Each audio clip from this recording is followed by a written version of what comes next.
Hello everyone, আসসালামু আলাইকুম। Finally মনি lifestyle থেকে আরেকটা রেসিপি নিয়ে এখন হাজির হয়ে গেলাম। ওকে, বলেন তো এটা কি? এটা হচ্ছে গরুর ভুঁড়ি।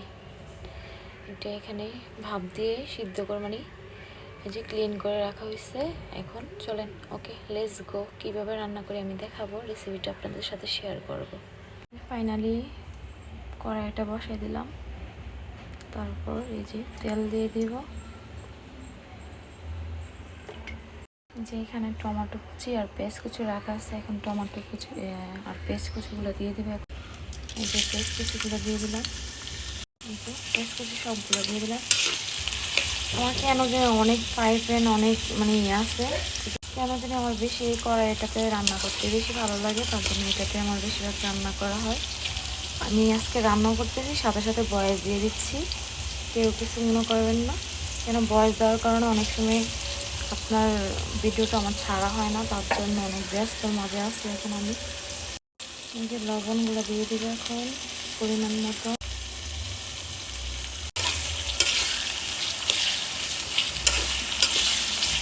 এই যে এখানে আস্তা মশলাগুলো, তেজপাতা, এলাচি, লং, দারচিনি সবগুলো, এখানে গোলমরিচ আছে। এখন আস্তা মশলাগুলো দিয়ে দিব, দিয়ে এগুলো একসাথে আর কিছুক্ষণ পেঁয়াজগুলো ব্রাউন কালার করবো।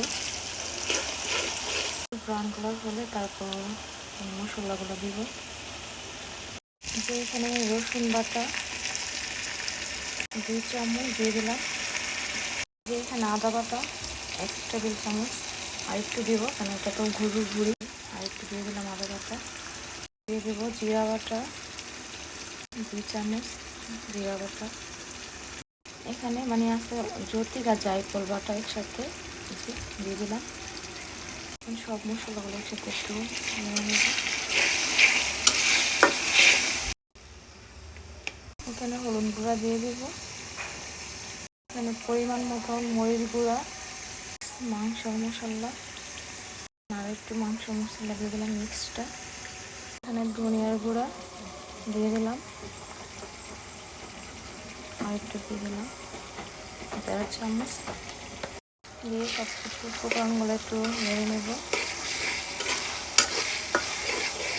কুচিগুলো একটা টমেটো কুচি দিয়ে দিব।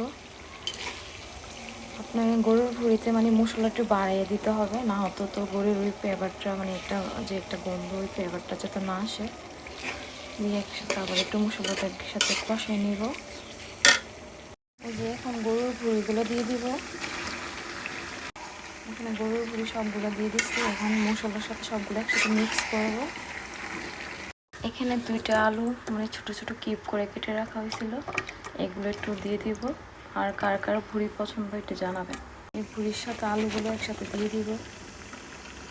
সবগুলো একসাথে মিক্স করে নিলাম, তারপর এখন ঢাকনা দিয়ে দিব। এখন এই যে সিদ্ধ হওয়ার জন্য একটু ঢেকে দিলাম। এই যে দেখেন অলরেডি গরুর ভুনা ফাইনালি রেডি। এই যে এখনও আর একটু হালকা একটু লাল করব, বেশি একটা লাল করব না। আমার ছেলেরা বেশি একটা লাল করে না, পছন্দ করে না, বাট বেশি লাল লাল করলে আমার তো ভালো লাগে।